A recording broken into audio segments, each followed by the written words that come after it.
Bismillahirrahmanirrahim. Assalamualaikum warahmatullahi wabarakatuh. Nahmadu wa nusalli wa nusallim ala rasulil karim, amma ba'd. Hadirin, kita lanjutkan tentang fadilah Ramadan, tentang malam Lailatul Qadar. Dari Sayyidina Anas radhiyallahu anhu, baginda Rasulullah sallallahu alaihi wasallam bersabda, apabila tiba Lailatul Qadar, maka malaikat Jibril alaihissalam turun ke dunia bersama iring-iringan para malaikat dan akan berdoa bagi orang yang berdiri atau duduk mengingat Allah subhanahu wa ta'ala atau sibuk beribadah. Pada hari Idul Fitri, Allah subhanahu wa ta'ala akan membangga-banggakan ibadah-ibadah mereka di hadapan para malaikatnya. Karena dahulu para malaikat pernah mencela manusia dan berfirman, wahai para malaikatku, apakah balasan bagi orang yang telah menyempurnakan kewajibannya? Mereka menjawab, ya Rabb kami, hendaknya engkau memenuhi upah mereka. Allah subhanahu wa ta'ala berfirman, wahai para malaikatku, hamba laki-laki dan hamba perempuanku telah menyempurnakan kewajiban-kewajiban mereka.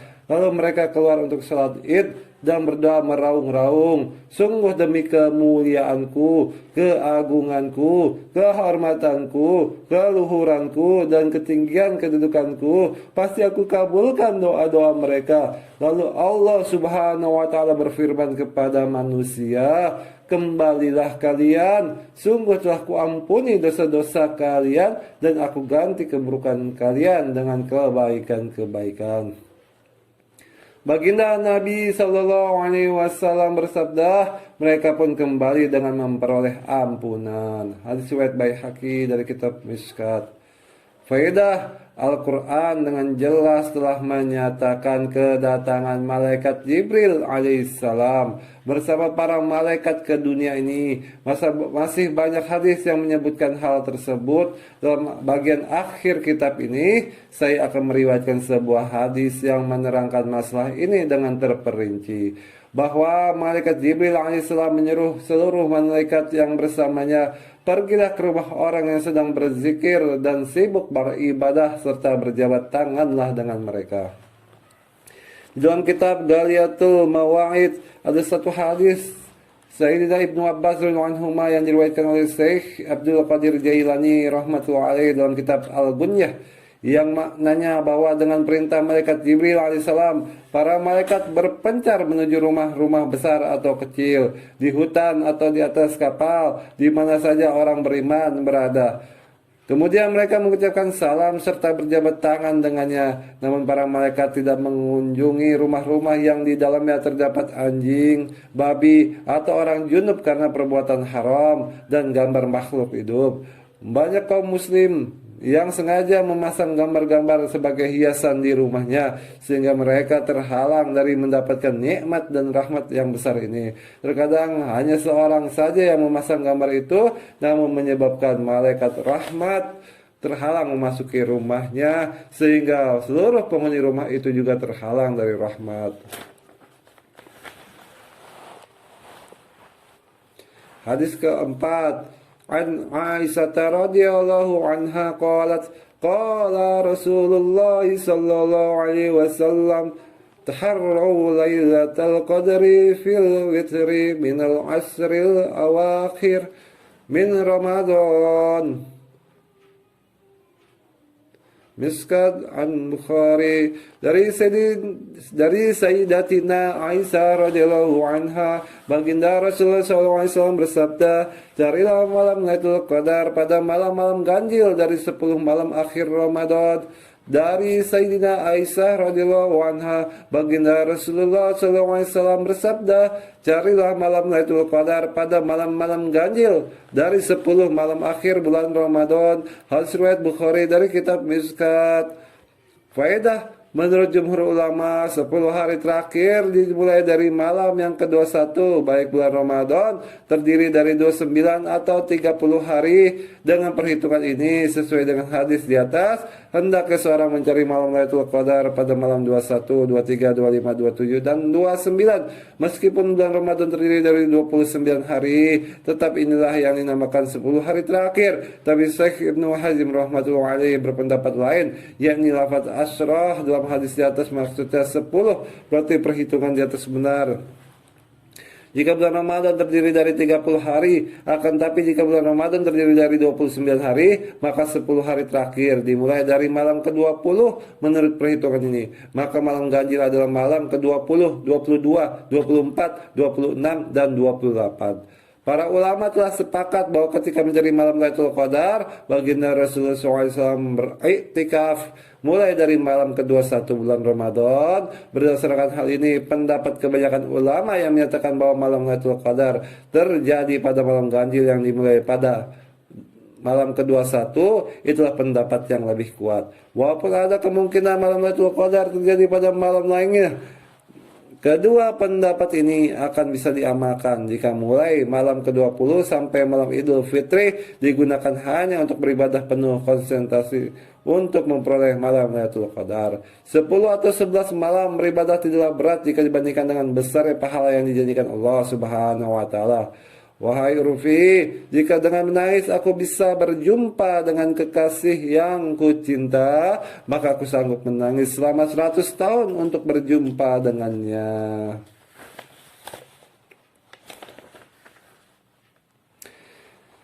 Hadis kelima dari Sayyidina Ubadah bin Samit radhiyallahu anhu. Baginda Nabi SAW keluar dari kamar beliau untuk memberitahukan kepada kami tentang malam Lailatul Qadar. Tapi pada waktu itu ada 2 orang kaum muslimin sedang bertengkar. Baginda Rasulullah SAW bersabda, aku keluar untuk memberitahu kalian tentang malam Lailatul Qadar, tapi fulan dan fulan bertengkar. Maka dicabutlah pengetahuan tentang penentuan malam Lailatul Qadar itu. Tapi barangkali hal itu lebih baik bagi kalian, hendaknya kalian mencarinya pada malam ke-9, ke-7, dan ke-5. Hadis riwayat Bukhari dari kitab Miskat. Dari Sayyidina Ubadah bin Samit radhiyallahu an, baginda Nabi SAW keluar dari kamar beliau untuk memberitahukan kepada kami tentang malam Lailatul Qadar. Tapi pada waktu itu ada 2 orang dari kaum muslimin sedang bertengkar. Baginda Rasulullah SAW bersabda, aku keluar untuk memberitahu kalian tentang malam Lailatul Qadar, tapi fulan dan fulan bertengkar, maka dicabutlah pengetahuan tentang penentuan malam Lailatul Qadar itu. Tapi barangkali hal itu lebih baik bagi kalian, hendaknya kalian mencari pada malam ke-9, ke-7, dan ke-5. Hadis riwayat Bukhari dari kitab Miskat. Faedah, ada 3 masalah yang perlu direnungkan dalam hadis di atas. Pertama adalah bertengkar. Bertengkar adalah sesuatu yang sangat buruk yang menyebabkan diangkatnya pengetahuan tentang penentuan malam Lailatul Qadar untuk selamanya. Bukan hanya itu, pertengkaran selalu menyebabkan seorang terhalang mendapatkan keberkahan. Suatu ketika baginda Rasulullah SAW bertanya kepada para sahabatnya, maukah aku tunjukkan kepadamu suatu amalan yang lebih baik daripada sholat, puasa, dan sedekah? Jawab para sahabat radhiyallahu anhum, tentu ya Rasulullah. Beliau bersabda, perbaiklah hubungan di antara kalian, jauhi pertengkaran, karena sesungguhnya pertengkaran akan mencukur amalan agama seperti pisau cukur mencukur bersih rambut. Pertengkaran di atas orang ahli dunia yang awam dalam agama adalah wajar, tidak perlu dibicarakan. Tetapi banyak orang yang mengaku ahli agama dan selalu berzikir, lama pun sering terjerumus ke dalam pertengkaran. Pertama kali renungkanlah sabda baginda Nabi SAW tersebut. Kemudian koreksilah agama yang ada di dalam diri kita masing-masing, karena dengan membanggakan diri tidak akan ada taufik untuk perbaikan. Dalam bab ke-1 buku ini yang membahas tentang adab dan tata tertib berpuasa, telah diriwayatkan sabda baginda Rasulullah SAW bahwa merusak harga diri seorang muslim adalah riba yang terburuk dan paling busuk. Tapi kita sering tidak memperdulikan harga diri muslim lain atau menaikkan perintah Allah Subhanahu wa taala dan Rasulnya di saat bertengkar. Al-Quran menyatakan, a'udzubillahi minasyaitonirrajim, wa la tanaza'u fatafshalu wa tadhhaba rihukum. Dan jangan kalian saling bertengkar, karena hal itu akan menyebabkan kalian menjadi penakut dan hilang kekuatan kalian. Quran Surat Al-Anfal ayat 46. Alhamdulillah hadirin telah sampaikan tentang keutamaan Ramadan. Semoga kita termasuk orang yang mengamalkan dan menyampaikan kepada saudara kita yang belum hadir ini. Untuk semua majelis kita tutup dengan doa kepada majelis. Subhanaka Allahumma wa bihamdika asyhadu an la ilaha illa anta astaghfiruka wa atubu ilaik. Assalamualaikum warahmatullahi wabarakatuh.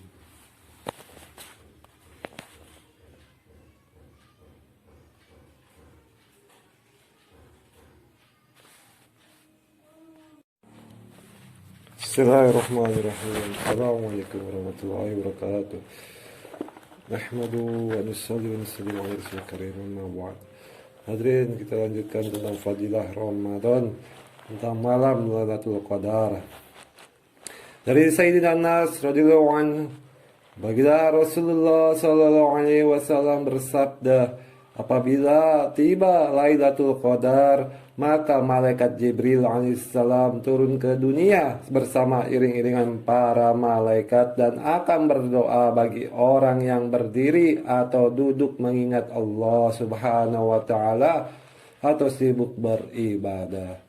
Pada hari Idul Fitri, Allah subhanahu wa ta'ala akan membangga-banggakan ibadah-ibadah mereka di hadapan para malaikatnya. Karena dahulu para malaikat pernah mencela manusia dan berfirman, wahai para malaikatku, apakah balasan bagi orang yang telah menyempurnakan kewajibannya? Mereka menjawab, ya Rabb kami, hendaknya engkau memenuhi upah mereka. Allah subhanahu wa ta'ala berfirman, wahai para malaikatku,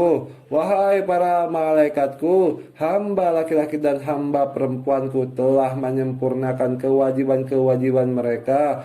Lalu mereka keluar untuk salat Id dan berdoa meraung-raung, sungguh demi kemuliaanku, keagunganku, kehormatanku, keluhuranku, dan ketinggian kedudukanku, pasti aku kabulkan doa-doa mereka. Lalu Allah subhanahu wa ta'ala berfirman kepada manusia, kembalilah kalian, sungguh telah kuampuni dosa-dosa kalian, dan aku ganti keburukan kalian dengan kebaikan-kebaikan. Baginda Nabi Sallallahu Alaihi Wasallam bersabda, mereka pun kembali dengan memperoleh ampunan. Hadis riwayat Baihaqi dari kitab Mishkat. Faedah Al-Quran dengan jelas telah menyatakan kedatangan malaikat Jibril alaihissalam bersama para malaikat ke dunia ini. Masih banyak hadis yang menyebutkan hal tersebut. Dalam bagian akhir kitab ini, saya akan meriwayatkan sebuah hadis yang menerangkan masalah ini dengan terperinci. Bahwa malaikat Jibril alaihissalam menyuruh seluruh malaikat yang bersamanya, pergilah ke rumah orang yang sedang berzikir dan sibuk beribadah serta berjabat tanganlah dengan mereka. Di dalam kitab Galiatul Mawa'id ada satu hadis Sayyidina Ibnu Abbas radhiyallahu anhu yang diriwayatkan oleh Syekh Abdul Qadir Jailani rahmatullahi alaihi dalam kitab Al-Gunyah, yang maknanya bahwa dengan perintah malaikat Jibril alaihissalam, para malaikat berpencar menuju rumah-rumah besar atau kecil, di hutan atau di atas kapal, di mana saja orang beriman berada. Kemudian mereka mengucapkan salam serta berjabat tangan dengannya. Namun para malaikat tidak mengunjungi rumah-rumah yang di dalamnya terdapat anjing, babi, atau orang junub karena perbuatan haram dan gambar makhluk hidup. Banyak kaum muslim yang sengaja memasang gambar-gambar sebagai hiasan di rumahnya, sehingga mereka terhalang dari mendapatkan nikmat dan rahmat yang besar ini. Terkadang hanya seorang saja yang memasang gambar itu, namun menyebabkan malaikat rahmat terhalang memasuki rumahnya, sehingga seluruh penghuni rumah itu juga terhalang dari rahmat. Hadis keempat, An Aisyah radhiyallahu anha qalat qala Rasulullah sallallahu alaihi wasallam taharru lailatal qadri fil witri min al-asril awakhir min Ramadan. Miskad an Bukhari dari Sayyidatina Aisyah radhiyallahu anha, baginda Rasulullah SAW bersabda, carilah malam Lailatul Qadar pada malam-malam ganjil dari 10 malam akhir Ramadan, dari Sayyidina Aisyah radhiyallahu anha, baginda Rasulullah SAW bersabda, carilah malam Lailatul Qadar pada malam-malam ganjil dari 10 malam akhir bulan Ramadan. Hadis riwayat Bukhari dari kitab Mishkat. Faedah, menurut jumhur ulama, 10 hari terakhir dimulai dari malam yang ke-21 baik bulan Ramadan terdiri dari 29 atau 30 hari. Dengan perhitungan ini sesuai dengan hadis di atas, hendaknya seorang mencari malam Lailatul Qadar pada malam 21, 23, 25, 27 dan 29. Meskipun bulan Ramadan terdiri dari 29 hari, tetap inilah yang dinamakan 10 hari terakhir. Tapi Syekh Ibnu Hazm rahmatullahi alaihi berpendapat lain, yakni lafaz asyrah dalam hadis di atas maksudnya 10, berarti perhitungan di atas benar. Jika bulan Ramadan terdiri dari 30 hari, akan tapi jika bulan Ramadan terdiri dari 29 hari, maka 10 hari terakhir dimulai dari malam ke-20 menurut perhitungan ini. Maka malam ganjil adalah malam ke-20, 22, 24, 26, dan 28. Para ulama telah sepakat bahwa ketika mencari malam Lailatul Qadar, baginda Rasulullah SAW beriktikaf mulai dari malam ke-21 bulan Ramadan. Berdasarkan hal ini, pendapat kebanyakan ulama yang menyatakan bahwa malam Lailatul Qadar terjadi pada malam ganjil yang dimulai pada malam ke-21, itulah pendapat yang lebih kuat. Walaupun ada kemungkinan malam Lailatul Qadar terjadi pada malam lainnya, kedua pendapat ini akan bisa diamalkan jika mulai malam ke-20 sampai malam Idul Fitri digunakan hanya untuk beribadah penuh konsentrasi untuk memperoleh malam Lailatul Qadar. 10 atau 11 malam beribadah tidaklah berat jika dibandingkan dengan besarnya pahala yang dijanjikan Allah Subhanahu wa taala. Wahai Rufi, jika dengan menangis aku bisa berjumpa dengan kekasih yang kucinta, maka aku sanggup menangis selama 100 tahun untuk berjumpa dengannya.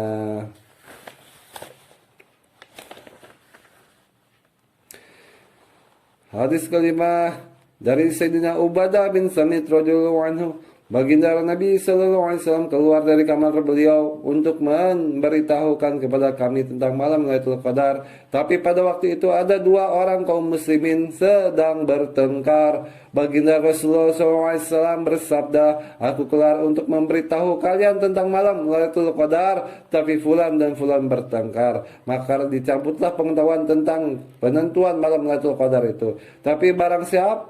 Tapi barangkali hal itu lebih baik bagi kalian, hendaknya kalian mencarinya pada malam ke-9, ke-7, dan ke-5.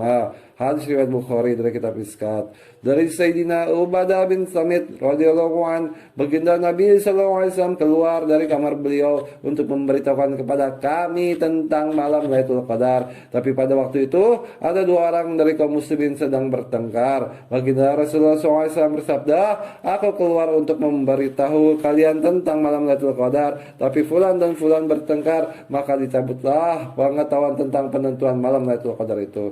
Tapi barangkali hal itu lebih baik bagi kalian, hendaknya kalian mencari pada malam ke-9, ke-7, dan ke-5. Hadis riwayat Bukhari dari kitab Mishkat.